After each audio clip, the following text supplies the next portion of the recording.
The road to the 2020 Kentucky Oaks continues. Time now for a speed figure update on the 3-year-old fillies.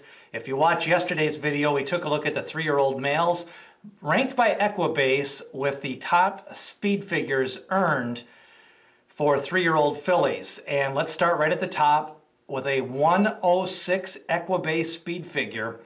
Now what's interesting about this is that is the top speed figure earned by the 3-year-old fillies in this crop, and the top male speed figure was 117 by Tis the Law.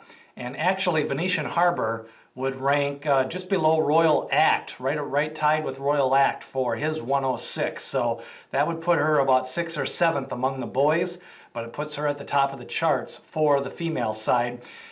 A lot of times you got to remember when a speed figure was earned, how they earned that speed figure, and she earned that in the Las Virgenes Stakes, a small field, 2 to 5 on the board, and really a standout. She got loose and then kind of kicked clear in the lane, pulled away to a 106 speed figure. You know, visually it looked like she has more in the tank. Again, but she's another one that, you know, she missed her spot here. She was going to run, well, originally the plan was to go to the Ashland Grade 1, and then the second plan after the Keeneland meet was canceled was to go to the Santa Anita Oaks. So she was training for that, worked out a 46 and change a couple of Saturdays ago. Now she's kind of on standby. Where does she run next? And the further away they get away from those top performances, then they have to kind of recycle up again, especially with these lightly raced horses. They can't really just progress linear up a scale. So then you go to Alms. She's an undefeated 3-year-old, but she's been running on the turf, a 103. Harvey's little Goil. A lot of people surprised by this. I don't think they realize how fast that 100 Equibase speed figure was on that surface at Aqueduct in the Basanda Stakes. That high hopes, I think, for this horse. I think she's going to get a route of ground. I think if they run at Saratoga, you could see her in some races like the Alabama, and maybe they'll change the date of the Alabama so you could have an Alabama Oaks double. We'll have to see what Harvey's little Goil does then. Then you got Lucrezia, who backed up that Suncoast 98 Equibase speed figure, and she came back and ran in the Gulfstream Park Oaks. And then the other fillies, I guess, with a 96, you start getting below that, and then you kind of got Bast. She's already been retired. And then, of course, you got the 2 monster maiden winners, Center Isle for Chad Brown at Gulfstream Park, and then Gammon, the monster 1 to 5 winner for Bob Baffert.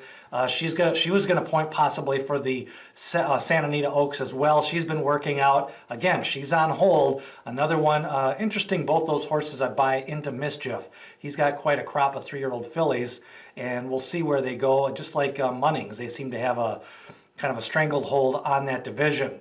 So that's where we kind of sit here as we record on Saturday, April the 11th, where the fillies kind of sit. I think what you're seeing here is it ain't going to take much for a 3-year-old filly to get near the top of the crop, whereas some of those 3-year-old maiden winners and allowance winners to get near that 117 and 113, they are really going to have to progress 15, 17, 18 points.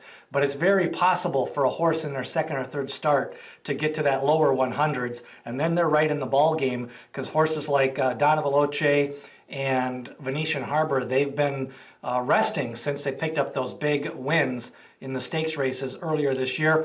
Then we got to wait to see how the schedule shakes out and what the new points races are going to be and where these horses can start pointing. That's a look at the Kentucky Oaks speed figure update. Leave a comment below. Do you like Venetian Harbor? Do you like Harvey's little Goil? Or do you like one of the recent maiden winners? Also, any comments on your speed figures, how you want to take a look at these rankings as we move forward. Remember, we race you up to the 2020 Kentucky Oaks.